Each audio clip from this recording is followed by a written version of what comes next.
బంగ్లాదేశ్లో మరో ఘాతుకం చోటు చేసుకుంది. మైనారిటీలపైన ఇంకా మారణ కాండం కొనసాగుతూనే ఉంది. మరొక హిందూ యువకుడిని చంపారు కొంతమంది దుండగులు. బజేంద్ర బిస్వాస్ అనే ఒక యువకుడిని కాల్చి చంపాడు ఒక నిందితుడు. ఆ నిందితుడిని ప్రస్తుతానికి అరెస్టు చేశారు. ఆ నిందితుడి పేరు వచ్చేసి నుమాన్ మియా. గతంలో మనం చూస్తే ఇటు దీపు చంద్ర దాస్ అలాగే అమృత్ మండల్ వీళ్ళపైన దాడి చేసి దుండగులు చంపేశారు. షరీఫ్ ఉస్మాన్ హాదీ ప్రాణాలు కోల్పోయిన తర్వాత బంగ్లాదేశ్లో హై టెన్స్ వాతావరణం ప్రస్తుతానికి నెలకొంది.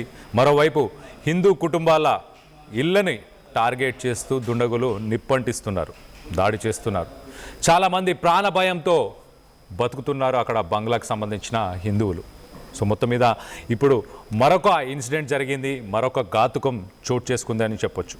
ఇటు బజేంద్ర బిస్వాస్ 40 సంవత్సరాలు, ఆయన బంగ్లాదేశ్ అన్సార్ అనే ఒక గ్రూప్లో పనిచేస్తున్నాడు.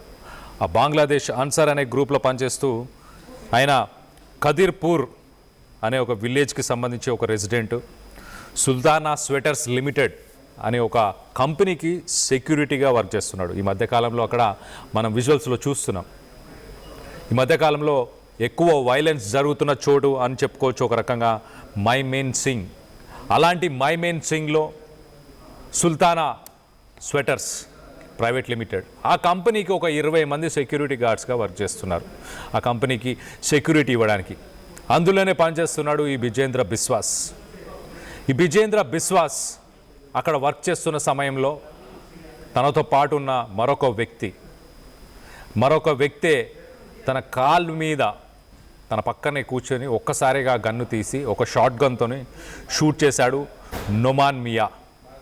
ఆ నుమాన్ మియా మరి ఎందుకు షూట్ చేశాడు, దానికి గల కారణం ఏంటి అనేది ఇంకా విషయం బయటికి రాలేదు.